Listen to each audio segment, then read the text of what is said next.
¿Cómo están? Buenas noches. Bueno, quería traer una palabra, charlar con ustedes un ratito acerca de un personaje bíblico que tiene una trascendencia y un mensaje extraordinario, y estoy hablando de Nehemías. Pero antes de ponernos en contexto con lo que Nehemías y el propósito de Nehemías va a ser en la vida del pueblo de Israel, quiero contarte rapidito.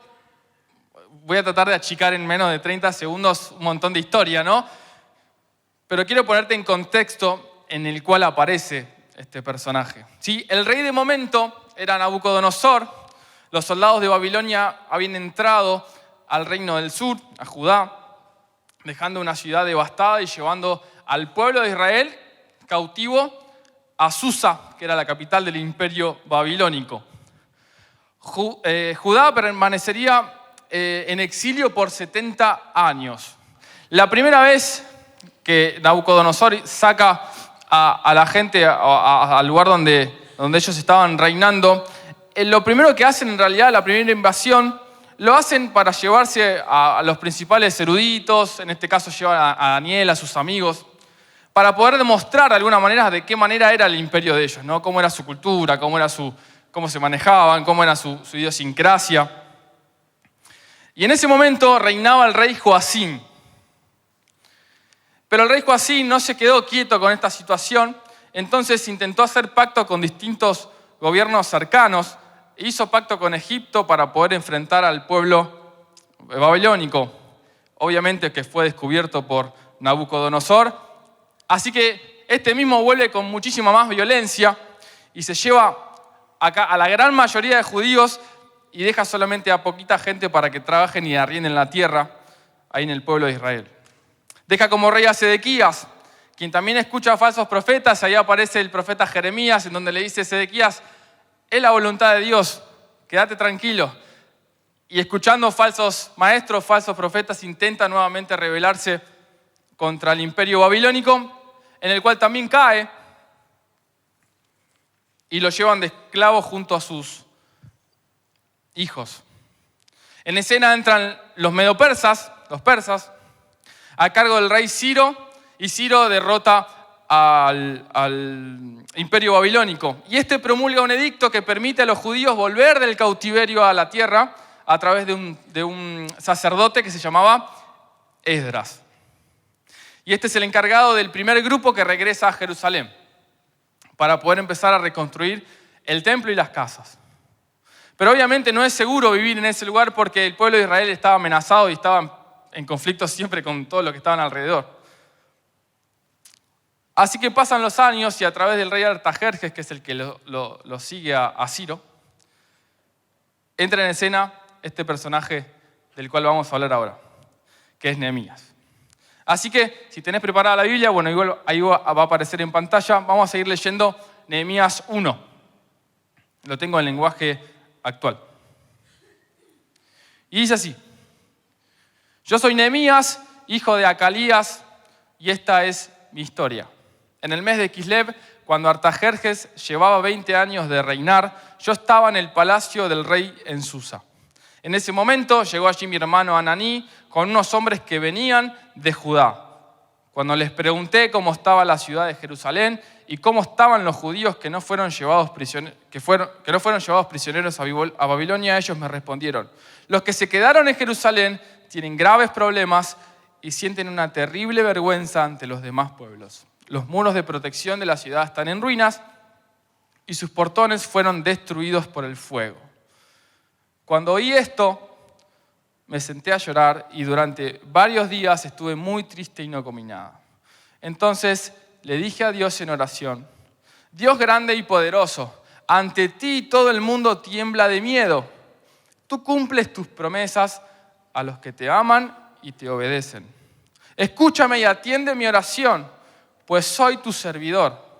Día y noche te he rogado por los israelitas, que también son tus servidores.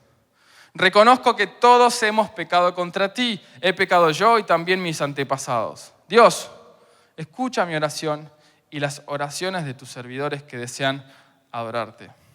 Haz que el rey me reciba bien y que yo tenga éxito. En ese tiempo, yo era el copero del rey Artajerjes.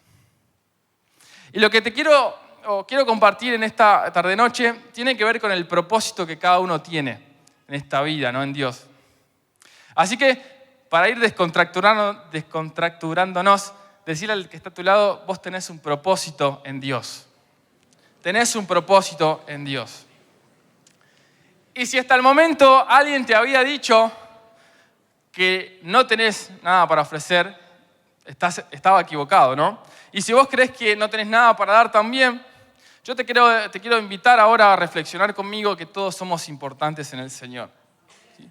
Y hay un propósito puntualmente en tu vida que no es para hacerlo de a par, ¿no? No es para hacerlo de a dos, no es para hacerlo en comunidad, sino que te toca a vos. Y esta es la experiencia que tiene Nehemías, primeramente con el Señor, para poder, ahora vamos a entrar en tema, para poder reconstruir el pueblo de Israel. Este personaje Nehemías es nacido en Persia, o sea, no tenía nada que ver con Jerusalén, sí quizás sus antepasados, no era un judío original. Tenía una buena posición, ¿sí? Era copero del rey, para poder ser copero del rey tenía que ser, ¿no?, de un rango importante, tenía que ser una persona honesta, ¿no?, una persona que estaba en los lugares privilegiados.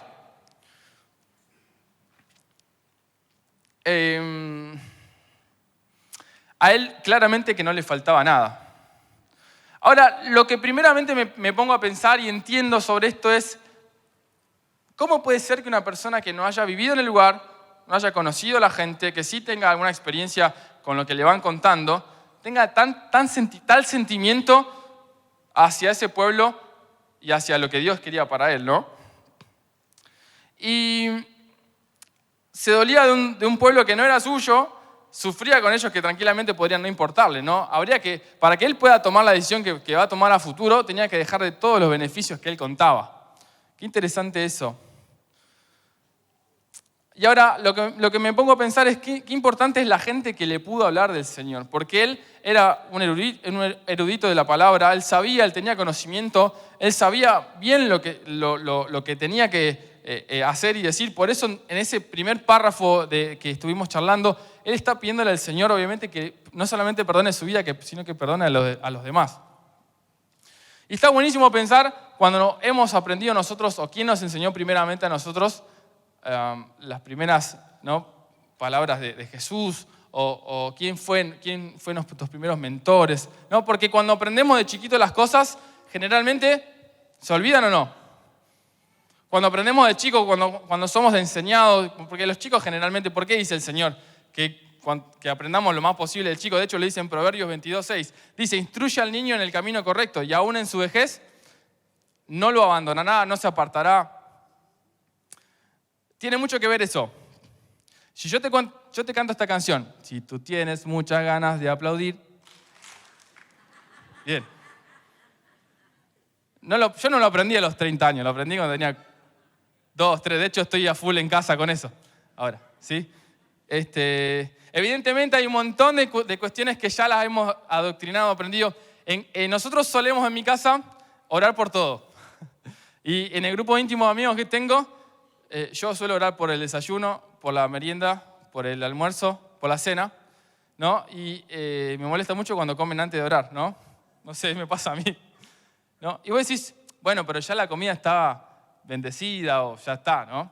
Pero yo no oro por la comida que tengo, sino por la provisión que viene del Señor, ¿sí? No oro por lo que tengo adelante. Puedo tener mucho, puedo tener poco, y me falta, hoy tengo, da igual. Lo importante es la provisión que tengo por parte del Señor, ¿no? Así que, qué importante es la enseñanza que hemos recibido de chiquitos. No importa si todavía si sos grande y no aprendiste nada del Señor, este es tu lugar también, ¿no? Pero qué importante también es poder entender, de poder hablar de Jesús en casa, de poder tener experiencias con el Señor, de poder compartir de su palabra, ¿sí? Porque nosotros compartimos de lo más valioso que tenemos. ¿Y acaso Jesús es lo más valioso que tenemos? Muchas veces a nuestros chicos le queremos inculcar rápidamente nuestro club de fútbol, ¿no? Igual los míos van a ser de Racing, más o menos. Van a fracasar un poco, pero... o le queremos enseñar alguna destreza, ¿no? Para que, che, mirá lo que hizo mi hijo, mirá qué hace. Y por ahí nos olvidamos de lo importante que es enseñarle la palabra del Señor, ¿sí? De los primeros pasitos con el Señor. Por eso me llama la atención y me sorprende cómo Nehemías toma cartas en el asunto en función de lo que el Señor le dijo que tiene que hacer, ¿no? Le dijo, seguramente le dio una palabra y en función de eso él actuó aún sin saber lo que podía llegar a venir adelante. Nehemías tenía un propósito claro, no buscó excusas, sabía que era lo importante para él, no buscó su propio bienestar, tenía claras sus prioridades, sabía quién era Dios y prefirió perseguir el propósito de Dios para su vida que sostener el privilegio obtenido. Y él estaba en una buena posición y ahora vamos a entender que él sigue intentando salir de su posición para poder ayudar al pueblo de Israel.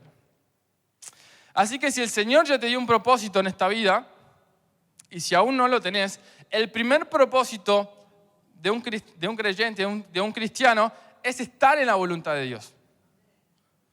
¿Sí?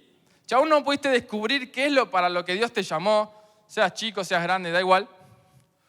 El primer propósito de un cristiano es estar dentro de la voluntad del Señor. Porque cuando estamos dentro de la voluntad del Señor, Él va a empezar a trabajar en nuestras propias decisiones, en nuestra mente, en nuestras capacidades, para que podamos desarrollar lo que Él quiere en nuestra vida.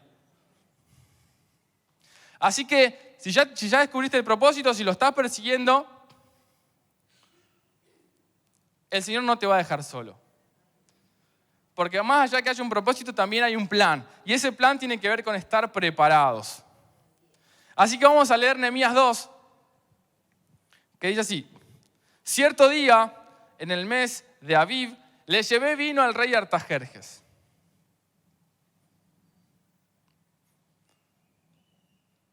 Está el carnaval, ¿no? Ahora vamos, pero trajimos los pomos. Voy. Cierto día en el mes de Aviv le llevé vino al rey Artajerjes. Como nunca me había visto triste, el rey Claro, no se podía estar triste en ese lugar, ¿no? El rey me preguntó, ¿qué te pasa? ¿No te ves enfermo? Esa cara triste me dice que debes estar preocupado. Sentí mucho miedo en ese momento y le dije al rey, deseo que su majestad viva muchos años. La verdad, sí estoy triste, y es que la ciudad donde están las tumbas de mis antepasados están en ruinas. Sus portones han sido destruidos por el fuego. El rey me preguntó, ¿hay algo que pueda hacer por ti?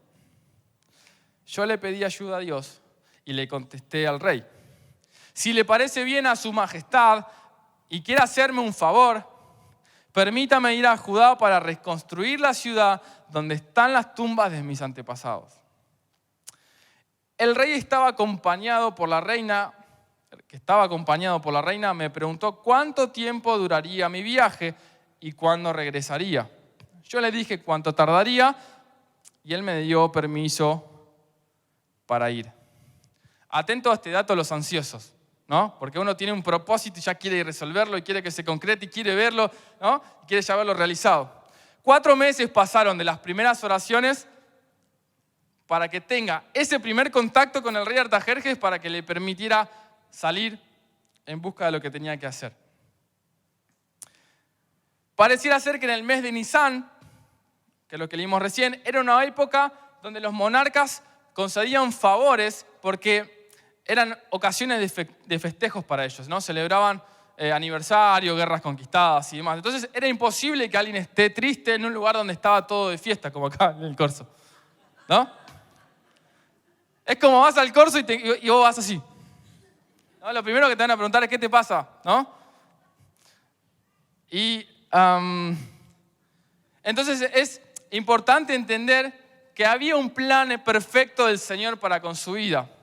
No era fácil estar enfrente del rey, ¿sí? Cualquier actitud errada que Nehemías pudiera tener podía ser decapitado, preso, lo mínimo, ¿sí? Pero aún así él tuvo la valentía para enfrentar, para tomar decisiones sabias, para poder entender qué es lo que Dios quería con su vida y seguir cumpliendo el propósito de Dios en él. ¿Podía haberlo resuelto solo? Sí, se escapaba quizá, ¿no? ¿Podía haber usado sus propias fuerzas porque Dios tardaba en la respuesta? A veces la paciencia cumple un rol fundamental en el desarrollo del propósito en nuestra vida y el cumplimiento de su palabra. Pero ¿sabes qué es lo peor de todo esto? Que seguramente muchos de nosotros no veamos el resultado. En una predica, Javo decía que nosotros somos el fruto de la oración del otro, ¿sí? De personas que sí se jugaron por cumplir el propósito de Dios en su vida. Y seguramente me hace acordar siempre cuando Edgardo dice que había esos albañiles que estaban, ¿no?, trabajando y que Edgardo seguramente se burlaba de ellos, no sé cómo será, ¿no? Pero los albañiles insistieron en llevar la palabra de Dios, ¿sí?, a toda persona. Gracias por ese amén ahí. Nehemías sabía que era más importante entender la voluntad de Dios que precipitarse a prestar ayuda al pueblo de Dios, ¿sí?, que tomar alguna decisión apresurada. Y está bueno pensar que todos somos importantes en el rol que cada uno ocupa, ¿sí? No hay propósitos más grandes ni más pequeños, sino que hay propósitos diferentes. Puse el ejemplo de Billy Graham, ¿no?, que le toca hablar delante de millones de personas, le tocó hablar de millones de personas, y por ahí a vos te toca hablar al vecino que no te quiere ni escuchar, ¿no? Mi papá le habla a todo el mundo. Mi papá es férreo, no es la palabra, pero perseguidor de Testigo de Jehová. Así es. Testigo de Jehová, donde aparece, está mi papá ahí y le dice, ¿cómo es Smith? ¿Qué decís vos que era Smith y quién es su palabra y quién estudió? Y empieza, ¿no? Y ya lo ven a él y corren, es increíble. Lo ven a él y corren. Y mi papá está ahí.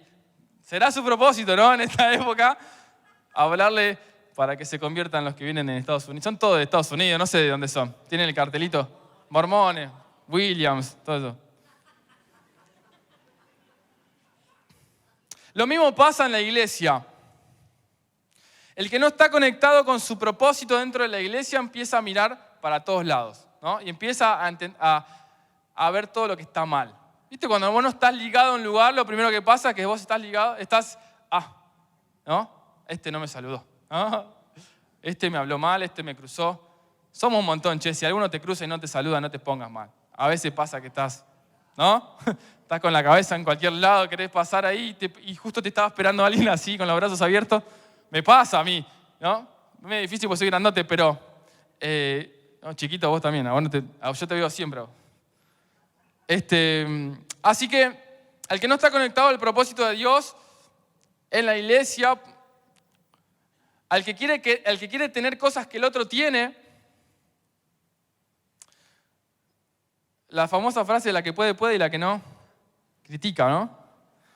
Así que el lugar en que te toca estar, hay algo que el Señor me habla muy profundo con esta cuestión. El lugar que te toca estar en este lugar sea tomando asiento en una silla, sirviendo el café en algún lado, siendo ujier, estando arriba, estando abajo. Quizás sea el lugar más alto que te toque servir, o que te toque estar, o el propósito más alto que tengas, ¿sí? Pero entendé esto, que es para todos, y es para mí primeramente. La iglesia no es un lugar de posiciones, sino es un lugar de servicio. ¿Amén? Amén ahí.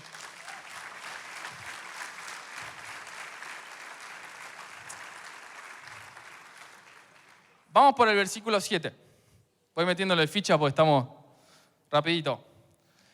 7, ahí va. Entonces le pedí que me diera cartas para los gobernadores de la provincia que están al oeste del río Éufrates. Ellos debían permitirme pasar por su territorio para llegar a Judá. También le pedí una carta para Asaf, que era el guardabosque del rey. Asaf debía entregarme madera para que las puertas de la torre, las cuales estaban cerca del templo de Dios, y también para los muros de protección de la ciudad y para mi casa.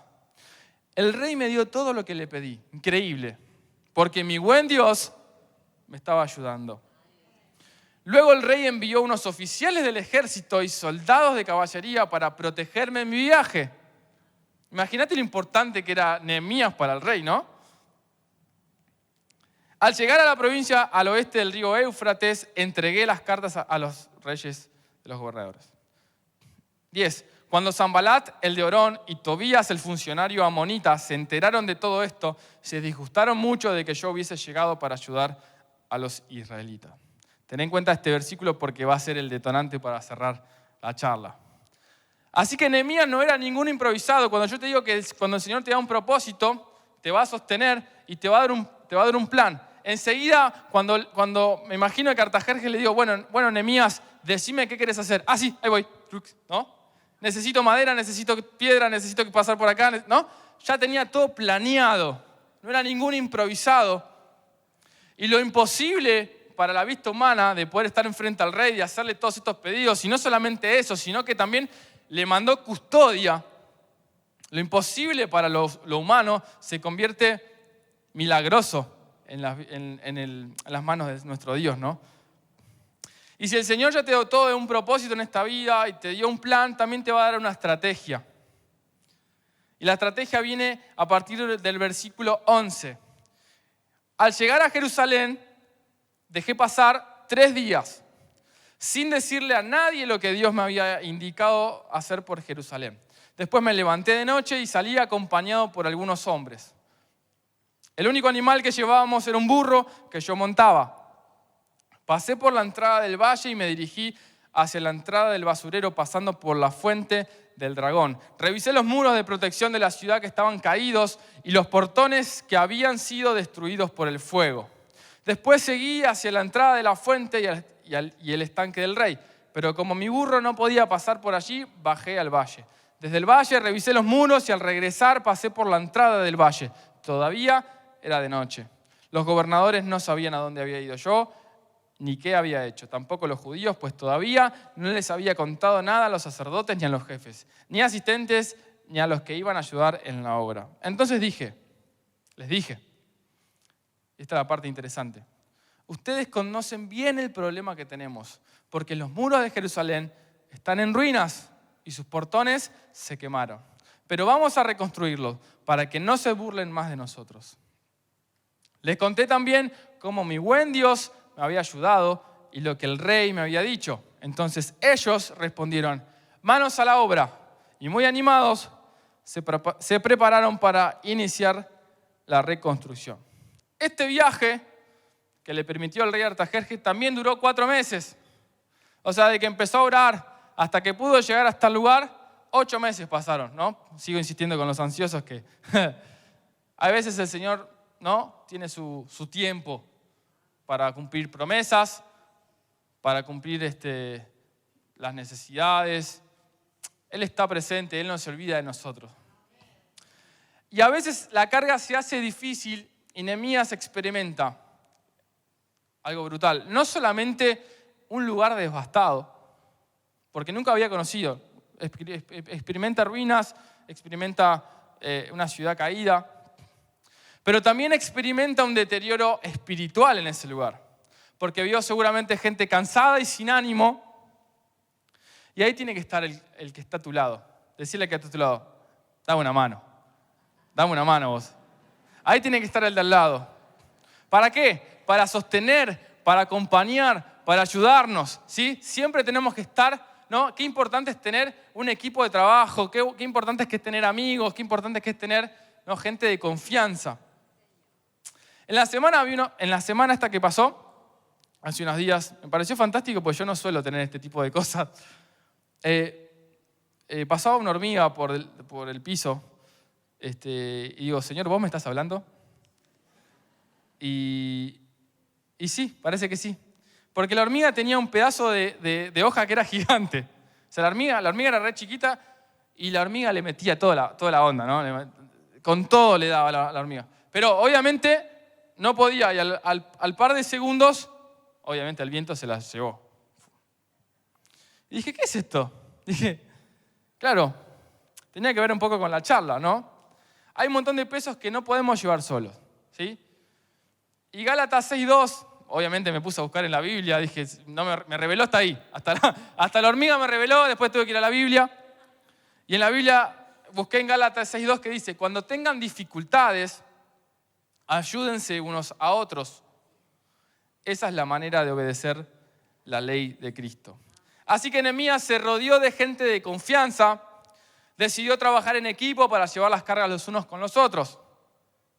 Porque toda tarea muchas veces conlleva tiempo, sacrificio, lágrimas, oración. Y en el versículo 18 hay algo que me impactó muchísimo, que Nehemías le cuenta que Dios había estado atrás de todo esto. Él sabía que no había sido sus habilidades frente al rey, su plan convincente frente a la reina, ni que el rey fuese generoso, porque podía hacer lo que quisiera, ¿no? Claramente era el Señor obrando en la vida de Nehemías para que pueda cumplir el propósito por el cual había sido llamado. Y está buenísimo que nosotros podamos también dar testimonio de lo que Dios hace en nuestras vidas, porque siempre en las buenas no estamos contentos, cuando nos pasan las manos nos olvidamos del Señor rápidamente, ¿no? Así pareciera, ¿no? ¿Dónde estás, Señor, que no te veo ahora, que me está pasando, estoy pasando por dificultades, por necesidad, me pasó tal cosa, me quedé sin luz, que es lo más fácil en esta época? Es importante destacar y dar testimonio de lo que Dios hace en nosotros para la edificación de los demás. Compartir nuestra fe nos edifica claramente. Así que Nehemías no solamente vino a reconstruir la ciudad, sino que Nehemías viene a ser un símbolo de esperanza para el pueblo de Israel.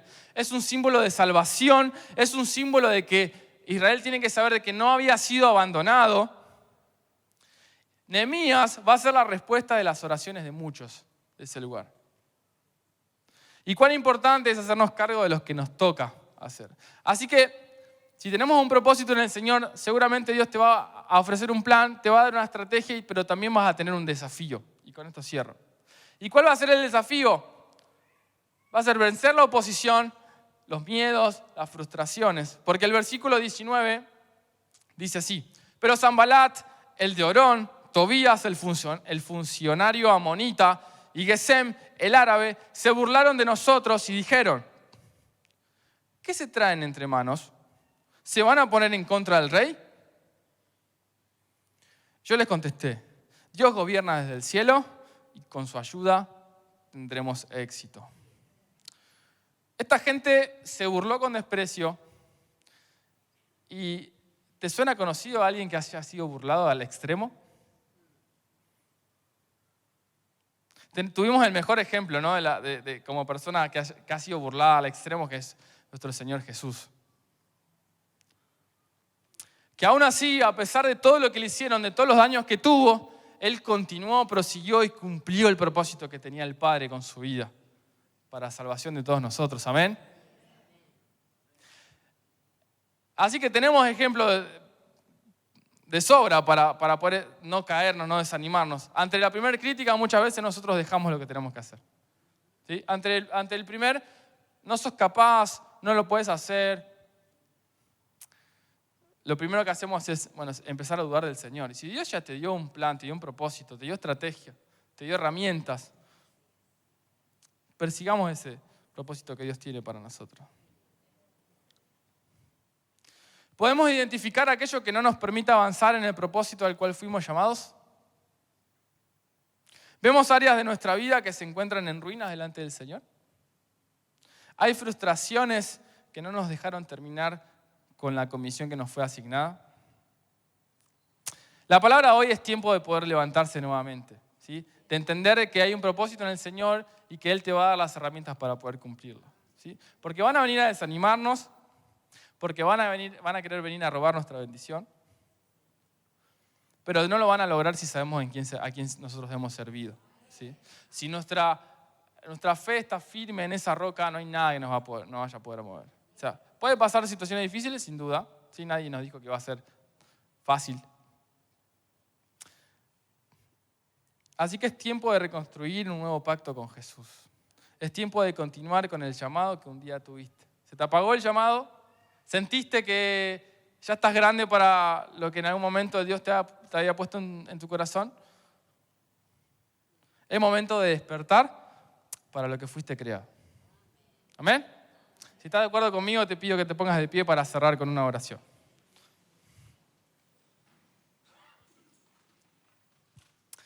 Señor, gracias te damos por este tiempo en el cual pudimos experimentar una vez más de tu palabra a través de la vida de Nehemías. Señor, gracias porque vos has sido fiel en su vida, Señor, y has podido cumplir el propósito. Y eso es lo que hoy queremos retomar. Eso es lo que hoy queremos de nuevo alcanzar, Señor, que es estar dentro de tu voluntad. Que nuestra vida, Señor, no se vaya, no se esparza, no tenga tibiezas en esta cuestión de seguirte, Señor. Nosotros queremos, Señor, animarnos a poder cumplir lo que vos tenés para nuestra vida, Señor. Venimos a buscar eso, Señor. Venimos a buscarte, Jesús. Venimos a encontrarnos con vos para decirte sí nuevamente a lo que vos tenés pendiente en nuestra vida. Señor, queremos que nos acompañes, queremos que nos des sabiduría para poder enfrentar distintas situaciones, Señor.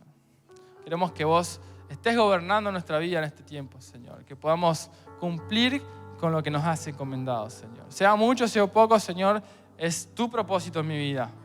Es tu propósito, Señor. Queremos serte fieles, Jesús. Queremos serte fieles, Señor. Así que gracias por tu palabra. Te damos honra, te damos la gloria, Señor. Sos el único digno en esta noche de ser alabado, Jesús. Sos la única persona más importante, Señor, a la cual respondemos, Jesús. Señor, nuestra mirada está puesta en vos, Señor.